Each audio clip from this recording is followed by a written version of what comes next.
To the Hank Russell invitation here on millions.co. I am your host, Hank Russell. This evening, man, we're racking them up, baby. The Muay Thai world is starting to pick up a little bit, and boy, am I glad because it's a very exciting discipline. My guest this evening, his name is JayLon Johnson. What's up, man? How you doing? I'm good, man. So where are you from? I'm originally from Bellefontaine, Ohio. I'm not sure if you're familiar with the Ohio area, but it's about an hour northwest from Columbus. But I've been in Columbus longer than I've been there. I think I moved here in like seventh grade. So Okay. I'm not familiar. It's one of the states I've never been to is Ohio. okay, okay, Nothing, not for any particular reason, just had never right, gotten a right, chance to. got you.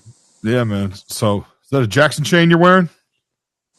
I don't know. My girlfriend got it for me. It was a birthday gift, so Oh, okay. I wear that Jackson myself, which, shout out to Jackson chains, but I'm with you, man.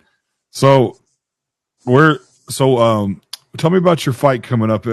What's your opponent's name? his name is Deshaun St. Pierre.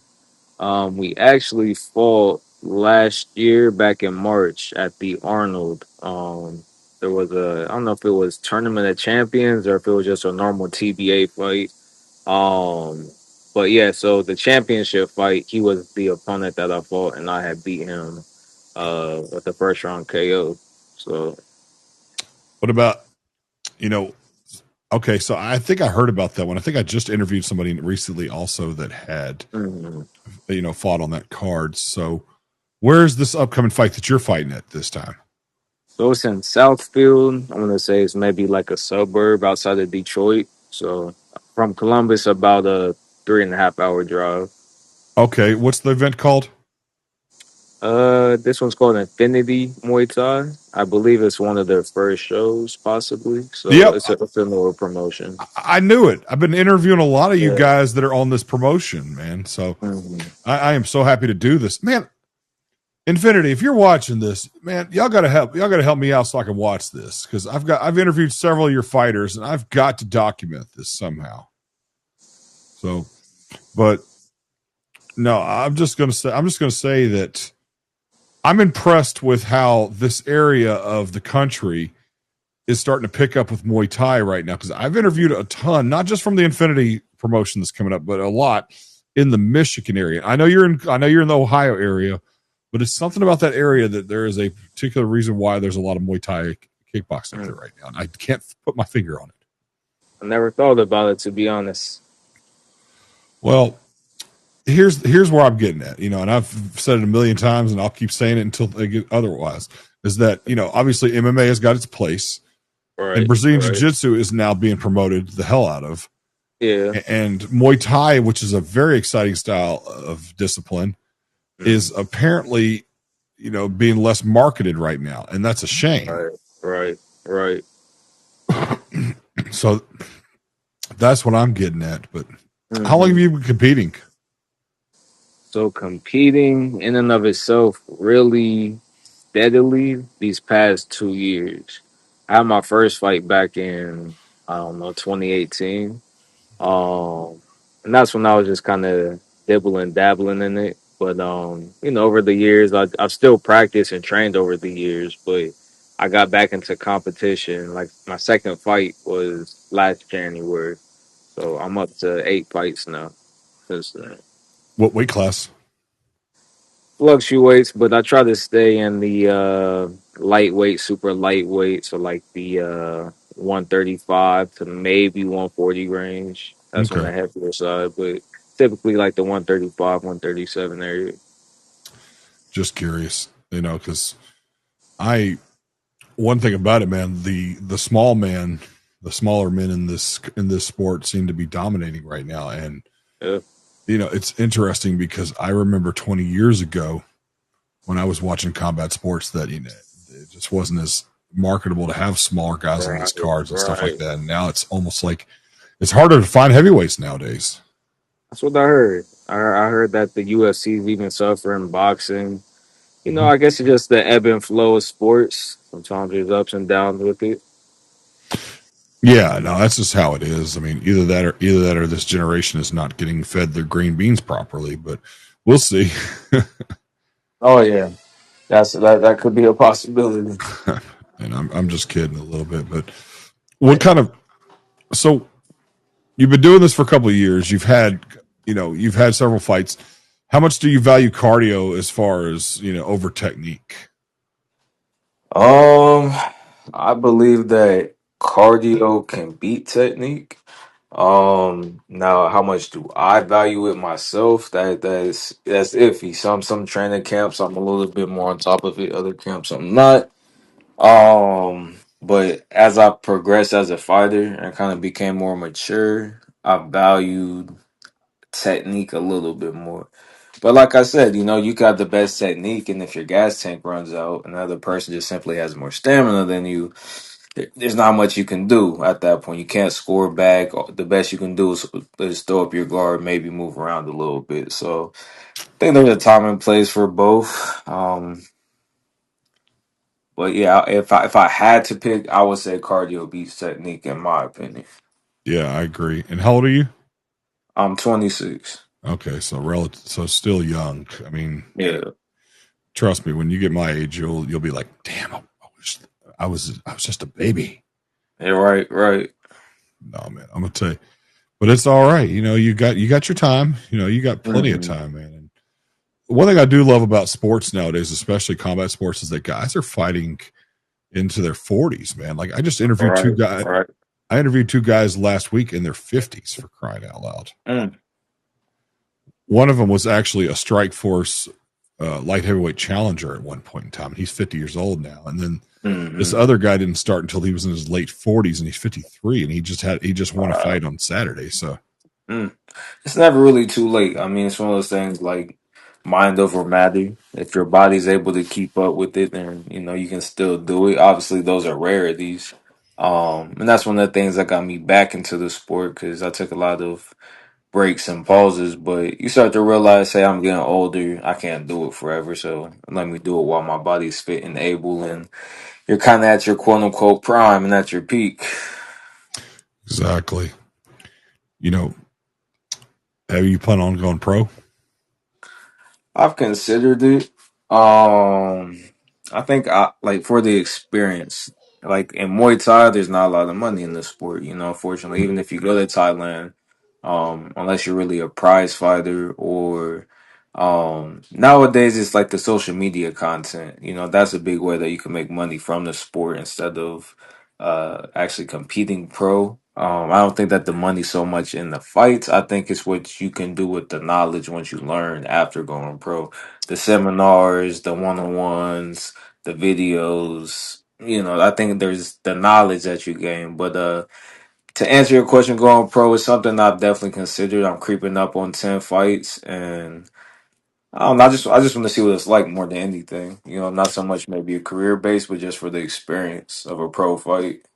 Yeah, I mean, I don't know much about. I know that a fighter's life, particularly in Muay Thai, the money is a little bit slimmer, Hmm. and it's a very dangerous sport, Yeah, yeah, especially with I mean, with every limb available, elbows and knees included. So, hmm. I mean, if you could Definitely. stomp them with the heel, you could, even though that's not really how Muay Thai works. But I mean, Right, right, right. they don't limit appendages. Exactly, exactly. It's a lot more brutal for sure. It is. I mean, but I will. So, how do you feel? I don't know you obviously, and I'm just getting to know you here. Hmm. But you, one of the big things about yeah, Muay Thai, I'm trying to think how to explain this. Do you do a lot of gamesmanship or trash talking before or after your fights? Oh no, no, definitely not. That's not my style. I like to keep it business and not personal. Because when it gets personal, not so much that it's disrespectful, but I'm the type of person I really don't like hurting people. That's not my character. That's not my persona. So when we get in the ring, I try to like avoid any type of that. Let's just keep it business. And afterwards, you show your respect and you can be friends. But prior to that, I don't really try to indulge in that. It's not my character, but it's business. How do you feel about that? Muay Thai probably has the least amount of trash talking amongst combat sports. I mean, given its origins and where it comes from, that's not their culture. And I think a lot of people try to mimic the culture around the world, which Yeah. there's nothing wrong with it. You're paying homage to it. But, definitely Americans, we're big trash talkers, the MMA guys, the boxing guys, it's promotion too. It builds hype. But I just think it's just the cultural influence. And like I said, here we try to mimic their values, their traditions. It's a martial arts, it's supposed to be kind of zen and feng shui and peaceful in a sense. Right. Um, so yeah, I think it's just Eastern philosophy. Need more of that, really. Yeah, yeah, I mean, who because cares? I mean, like, I understand that guys like Muhammad Ali, he was a great fighter, but he was also, do you know more about his fights or do you know more about his quotes? right, right. And That's I don't true. necessarily agree with gamesmanship all the time, especially, Mhm. in the aftermath of like what it's like afterwards. I mean, if you're building up a fight, but at the same time, I feel like it's disingenuous to the art. Like you're having them come there to see a fight that may not happen the way it's supposed to, so to speak. Right, right. But then again, I mean, I don't know how many mixed martial arts, millionaires are, but Conor Mhm. McGregor made him a multimillionaire just from his mouth. Right, right. And that's true. That's true. Uh, So yeah, I'm trying to think how to explain this. Do you feel like that? Do you? I mean, you said you may fight in Muay Thai in Thailand, or do you want to train there? I mean, definitely train there for the experience. Not to say that I wouldn't fight there. I think I'm open to it. I think I'll go there, train, see what the coaches thought. If they seen the potential, then it's kind of like why not sort of thing. But um, I would definitely take the step to train before diving into that. But if the opportunity presented itself, I would definitely try it and just kind of see where it took me.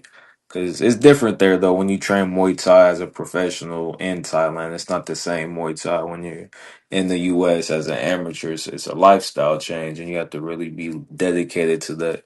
So it would take a lot of contemplation, but I would definitely be open to it. Yeah, no, I agree. Why? So your opponent that you have, why the rematch? I don't know how it happened, to be honest. I don't know if it was just random or what it was, but it might just be fate. It's funny enough, one day, not long afterwards, he had messaged me. It's like, good fight. You're a tough opponent. Maybe one day we can run it back. And I was like, yeah, like, haha, maybe best 2 out of 3, just jokingly. And this was probably like a year ago. And then my coach just hit me one day, said he had a fight opportunity, said his name. And I was like, that name sounds familiar. Went back, did my research. I'm like, yeah, that was him. That's who I fought. So I don't know if the promotion did his research, or I don't know if that's literally just the universe just perfectly made it happen, like a Who coincidence. who won the last bout? I did. I beat him in the last bout. Decision, TKO. It was a KO. First round, I think he had went to throw a teep. I went to catch the teep. I dropped it, threw a cross, but as I threw the cross, I stepped, threw a left roundhouse, caught him in the mid session. He went down. He got up for the 8 count. And then I went right back in, clinched him, hit him with 2 knees, dropped him again. And then that was the fight. And I was probably like, I don't know, a minute into the first round of the first fight. So I feel like but at that time, that was my me going into it. That he was my fifth fight at the time, and I think that was his second fight at the time. So it was C class, B class, and A class. C class, you had to have 3 fights or less. So when I went into the tournament, I had 2 fights already, and then everybody else I think had a fighter or didn't have any fights. So with that being said, he was my fifth fight, and I was his second fight. So I think there was an experience gap a little bit. A Mhm. little bit more ring experience because granted I gained it all with pretty much within that weekend. Um, but yeah. That's my humble viewpoint on it of like maybe just because I was a little bit more trained a little bit longer, had a little bit higher fighter IQ. No, I like that. That's a great way of putting it. And at the beginning you said he'd kicked you with the teat and you caught it. I feel like the Mm-hmm. teat is something kind of a thing of the past in Muay Thai because people keep you don't see too many successfully land without a counter Right, grab or something like right. that. It's very risky. It's one of the risky kicks to throw, in my opinion, unless your teep is very sharp, very quick, or most importantly, just well timed. A well timed teep is it's hard to deal with if they can time it precisely. But if you're kind of just in range of one another and you raise the teep, it's kind of like it's not like it's gonna do damage if it lands, but it's not a major threat. So I feel like people don't mind, the distance of catching the tee. There's so much more you can do off of that compared to I think what you gain from a tee. I feel like it's telegraphed way too much. Yeah, yeah. The foot comes up, it goes out, it hits you. Okay, it's kind of like, and it doesn't do much. Like, don't get me wrong, there are guys with nice, hard, sharp teeps that can knock the wind out you, and they can cause an issue, but if your teep isn't like that, you just have to. It's a risk. It's a risk, in my opinion. So Agreed. I would never do it. Even when I competed, I never trained that for the. I only trained for the teat to keep me in shape, but I didn't actually execute it right. when I fought. So Mm-hmm. didn't care to. I'm good. Yeah, there's a time and place for it. Yeah, that was many moons ago, though. So, but before I let you go, let's get that double dose of promotion in. I want remember what I told you earlier. Tell me about the fight in detail. Mhm. So yeah, like I said, it's in Southfield, Detroit. It is August 23rd. It is held by Infinity Fight Promotions. We actually have a Muay Thai legend. That's the main event. His name is Lordzilla. Um, so I forget exactly who his opponent is, but that would be a pretty nice main event in and of itself. And there's a lot of guys in there too that are talented, and it should be a good show overall. So, um, yeah, it's coming up soon, a little bit less than 2 weeks. Pay-per-view, I don't have obviously the exact link off to the top of my head, but on my profile, I have it. If you want it, I could always shoot you the information. You can go online and book tickets if you want to physically go, or if you just want to watch it from your house, they have that option as well. I appreciate you joining me today, Jalen, and I'm going to do the best I can to be able to watch it. Appreciate it. Appreciate your time. No doubt, no man. If you ever want to do the skin, book with me, and I'm here. But Oh yeah, definitely, definitely. I'm always open to do it. I thought it was interesting. This is my first time doing it. oh man, Um, oh man, and this is what I do, man. I've been broadcasting all my adult life, and this is what I do. yeah, I definitely have a lot of gems to drop and stories and things of that nature. So I'm sure we could get into some more juicier content on another time. Yeah, there you go. There you go. That's what I'm talking about. Well, I appreciate you, man. Yes, sir. I appreciate you as well. Thanks for Oh, having me. of course. Ladies and gentlemen, this has been the Hank Russell invitation. You could have been anywhere else, but you decided to join us here tonight, and we love you for it, and we always appreciate it. Until next time, y'all have a pleasant evening.